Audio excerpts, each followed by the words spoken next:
Telugu Desam party అధినేత చంద్రబాబు నాయుడు గారి బాల్యం దగ్గర నుండి స్కిల్ డెవలప్మెంట్ స్కామ్‌లో అరెస్ట్ అయ్యి రాజమండ్రి సెంట్రల్ జైల్‌లో రిమాండ్‌లో ఉన్న ఈ టైం వరకు కూడా ప్రతి కీలకమైన సంఘటనలు ఏవైతే ఉంటాయో ఆ సంఘటనలు, ఆ సంఘటనల వెనక ఉన్నటువంటి నిజాలు వీటన్నింటినీ కూడా వివరించుకుంటూ చంద్రబాబు మహాస్వాప్నికుడు అని విక్రమ్ అనే తెలుగుదేశం పార్టీ జర్నలిస్టు చంద్రబాబు నాయుడు గారి మీద ఒక పుస్తకం రాశారు.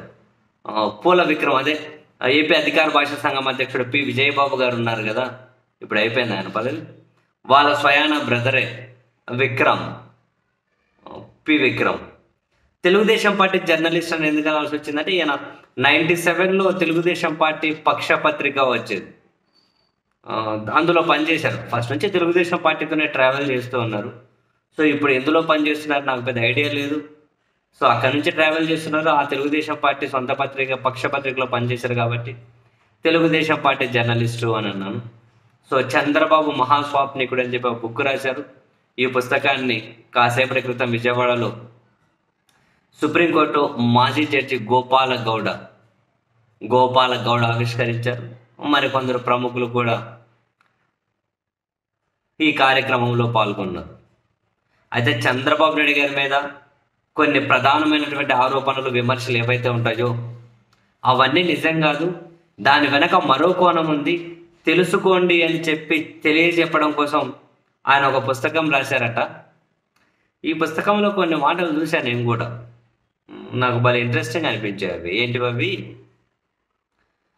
ప్రతి సమస్యకు కారణం, బాగా వినండి, ప్రతి సమస్యకు కారణం ప్రజలే అనే సాంప్రదాయ రాజకీయ పార్టీల ఆలోచనలను కూకటి వేళ్లతో పెకిలించి వేసి ప్రజలే ప్రతి సమస్యకు పరిష్కారం అని చెప్పి నిరూపించినటువంటి నాయకుడట చంద్రబాబు నాయుడు గారు. ఓ ఇంట్రెస్టింగ్. అంటే ఇంతకుముందు వాళ్ళు ప్రతి సమస్యకు కారణం ప్రజలే అనేవాళ్ళ. అసలు ఇంతకుముందు అంత నాయకుల చైతన్యం, అంత మంచి మనసు, అంత గొప్పతనం, అన్ని విలువలు, అన్ని సిద్ధాంతాలు, అంత ఐడియాలజీ ఇప్పుడు నాయకులకు ఉన్నాయా? అప్పుడు నాయకులు ప్రతి సమస్యకి ప్రజలే కారణం అనుకునే వాళ్ళ. చంద్రబాబు సారు ప్రజలే ప్రతి సమస్యకు పరిష్కారం అని చెప్పి దాన్ని మార్చేశారు. ఏమో తెలుగుదేశం పార్టీ జర్నలిస్ట్ అందుకే అన్న, ఎందుకంటే అక్కడ పనిచేసిన అందుకే రాసుకుంటూ వచ్చారు. ఇప్పుడు నరేంద్ర మోదీ ప్రవేశపెడుతున్న ఏమంట బేటీ బచావో, ఇంకేవో చెప్పారు, స్వచ్ఛ భారత్, ఆత్మనిర్భర్ భారత్ ఉన్నాయి కదా, ఇవి 25 సంవత్సరాల కిందటే అమలు చేసినటువంటి దార్శనికుడు అని కూడా ఈ బుక్లో ఉంది. ఇటువంటి చాలానే ఉన్నాయి.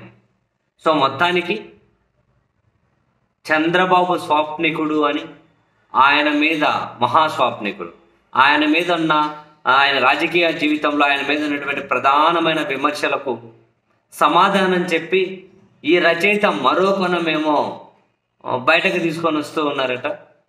ఏమో ఇంట్రెస్ట్ ఉంటే పోయి తీసుకొని చదవండి, మరి ఏం తెలుస్తాయి.